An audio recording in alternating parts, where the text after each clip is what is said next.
What's good, YouTube? And welcome to the house. Surprising to me, one of the most upvoted comments on yesterday's Market Watch is, "I'm so mad you want to say you're wrong and say that this spoiler is right." Well, as Market Man's job, I'm supposed to look at speculation, facts, and then give my take on it. I am now leaning more towards that I do think this spoiler is correct, because my ones to watch were the Trap Tricks cards, or the barrier statues to appear in confirmations, or us to get the whole spoiler and have a little checklist with this, and there's still things that are odd to me that could still come through here. And the Biru was just ultimate rare, Super Poly was just ultimate rare, Called by the Grave was just limited in the OCG and TCG. Yet a ton of this also seemed like educated guessing when you look at past spoilers and past Gold Series. Red Eyes, Dark Magician, Blue Eyes, they were all promos for the Gold Series. The Ghost Sisters were imported in Japan and got both of their arts in the Gold Series. So there were odd-off picks to me, but also a ton that just made sense. The ban list did a hit 2 for 2 with Harpies. We've been waiting for that to come off the list over here, and Bardies to sell Phantom Rage, and then there's the Dark Lord leak. So every day it seems like this is more accurate, but it's not my job to say, why yes, off of these reveals I deduce this is definitely real, because if we did that in the past, wow, this spoiler sure looked pretty accurate and almost like same text and mock-ups from Konami. Whoa, Altergeist, Pookery, and Crossout, Designator, and Battles of Legend. This is a Magician Souls, woohoo! Oh wait, all of this didn't happen in history. They even got the prize cards wrong. They got Invocation right, though. That was something off that spoiler, I tell you what. Yeah, maybe they just changed up the set. My job is to look at what is happening and give my take. And whenever I give my take, there's actual movement in the market from time to time, or you'll have people, because guess what? Investing / buying and selling cards can be a very emotional thing, especially when you're headed towards reprints and headed towards other market crashes that could be happening. You see the Eldritch actually down under 80 with multiple motivated sellers, and it's been lined up at 80 for some times. And there's that Konami employee. Wouldn't that be funny? Golden Lord. All the way back then, I personally get skittish and would have taken that right there and gotten rid of mine if I had them in person and wasn't playing in events, but then you're stuck if you need them if you're playing in events. I digress. My point being, I do think every day that the spoiler seems more real, and I would take it more seriously, especially with the source, but there's still some eyebrow-raising weirdness to this list, and we'll see if it comes to fruition. That's my job as Market Man. Now let's get into Market Watch with kind of a weird one.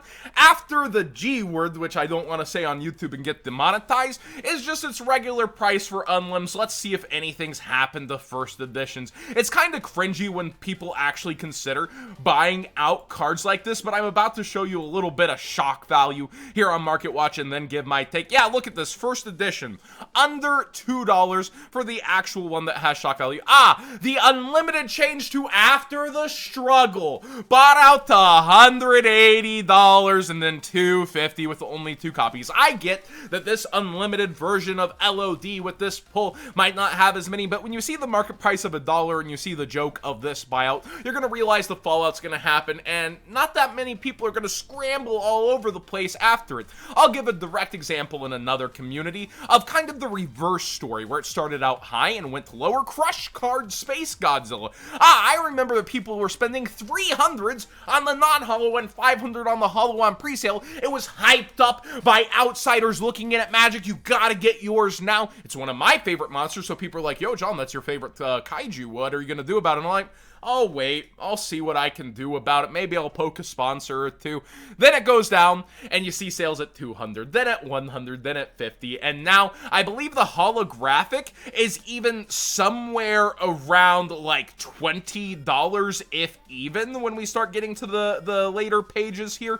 So just a little lesson in thinking that cringe buyouts that turn towards like some name is going to move people specifically. Look at these lines and lines of sellers on a piece of history and Magic that happened at such an opportune time that you gotta go get yours. Well, Yeah, that sure turned out great for the people who spent their 300s on these and could have ended up getting like 15 of them later, am I right? So, looking at this, it's kind of the reverse. They tried to go in cheap, they're trying to push it up. They'll probably maybe even go for multiple waves of buyouts, but those people laughing in the back room at a name change would probably rather actually spend their money on number hunting, on ghost rares, on actual first edition base set collectibles, on other things, than something that's a bit cringy when you're trying to explain it to somebody that you met up for your online date.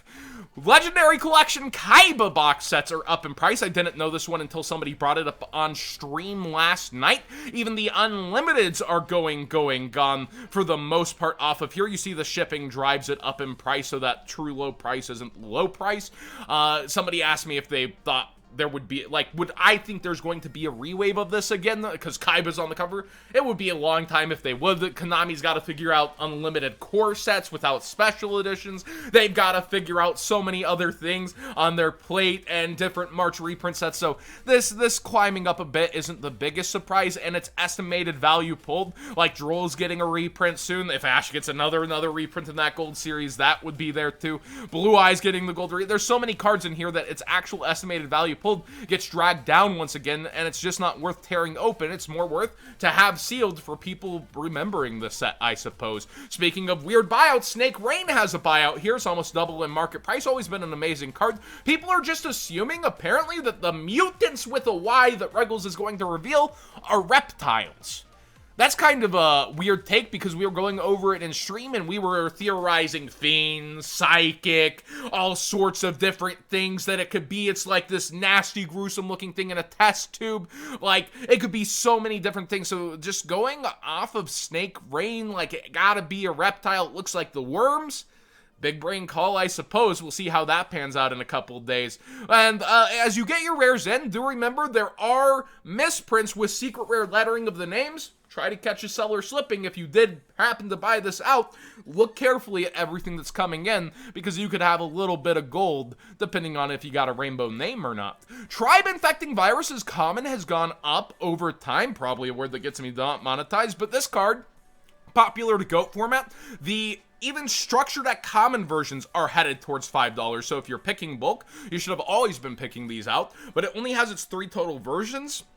The rare is about the same price as a common, barely anything more, like $1 more before it's 2 more. Not the most common thing on the market, though. Common, the rare, see? And then the super rares have been up for a long time. I think they're around $10 or somewhere in there. It's so many damaged copies because people actually play them in GOATs. Yeah, around $8.50 to $9. So I would just, if you're in the market and you don't want to pay first edition prices, which are probably somewhere on the moon, you should probably just get an unlimited super and pay the couple extra dollars if you're playing GOATs. Now, if you're on a budget, this is a card that sure could use a reprint. Wow, that first edition price is actually not that bad. I would just buy a first ed super rare, if I'm honest. I did not expect that. I thought they would be 30 or something. So, yeah, I'd probably just get first edition super rares. Magician's Force is actually way up there for sealed. Hey, using that TCG player link in the description down below, costing you nothing extra, support the channel directly for the cards you'd already be buying.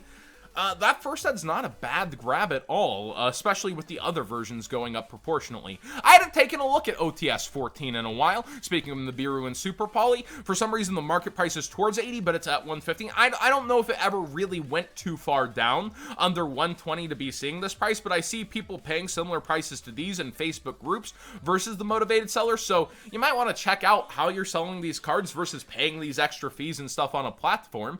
But definitely something to note. That's weird that its market price is so down versus it. Let me know if it actually sunk down and then went back up or what happened. I do see smoke grenades becoming more agreeable, super quantum, and a lot of people were asking me, should I get OTS 14 stuff now? It seems so hard to get. Well, remote duels are slowly chugging them out. Locals reopen here and there, and you're going to see more OTS 14 make its way out. If you're not in a hurry, I'd kind of take my time with some of these cards. The biggest question mark is Super Poly, especially with those hero players and GX era people liking cards like this.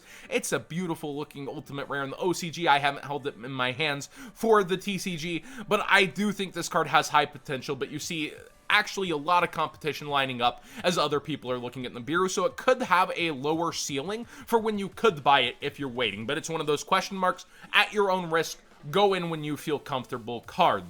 Triple Tactics Talent Starlight Rare is actually evening back down towards 400. You see it quickly does go back up towards 5. It's a curious case as the Secret Rare version continues to climb back up above 100 again, yet the Starlight's largely ignored proportionately. It's a weird back and forth there. The Starlight market definitely has been wobbling as more of them appear on market, and 5 different ones are going to appear with Phantom Rage. I wonder what they'll have in there. But looking around, the Fallen Albaz, since we covered it last at $10, actually went up towards 13. Those $10 copies sold. So if you're having your copies, it looks like you now have huge walls of competition around this price trying to sell, as I said would probably happen. So you're going to start to see a little bit of undercutting here at this mark, despite it having gone up since the last time I showed it. He really is a pretty good card overall that's just destined to get more support, but you're going to see cool-offs and rebounds, cool-off and rebounds. I think that's how it's going to go with him. Numeron Network is becoming a little more budget every single day. It's something to pay attention to,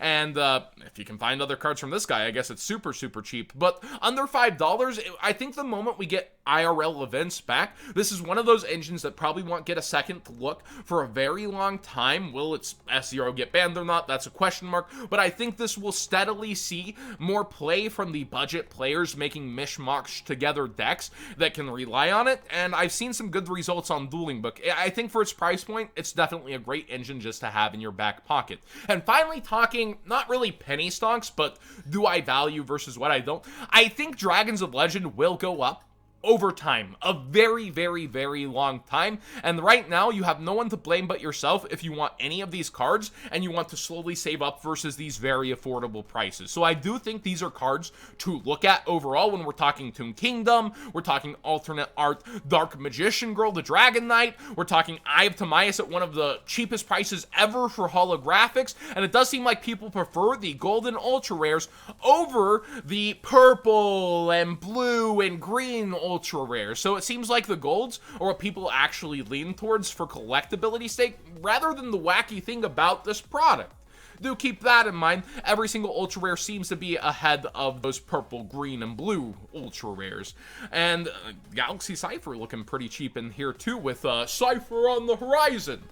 My thoughts are this: I think it does have a collectible aspect, even if these side products have been failing, and over time you see things that don't even have value inside of them anymore necessarily rise up. A lot of these will be original to the set or not get other reprints for a pretty long time, and I think that's good for the set long term. But versus how long your money will sit there for in the product versus just buying your singles, I would go for the specific singles. Thank you so much for watching today's Market Watch. Please subscribe if you haven't already. Give this video a thumbs up if you enjoy the general conversations, and we'll continue to watch these. I'll eat my words gladly if I was straight up wrong about these. I do that time and time on stream and also in video form, but we don't have all these checked off yet, and to make financial decisions off of that, yes, you start to look at a trend that's happening and say, okay, maybe I should or shouldn't. You make those decisions. But when it comes to me confirming that, not until we have the proof in the pudding.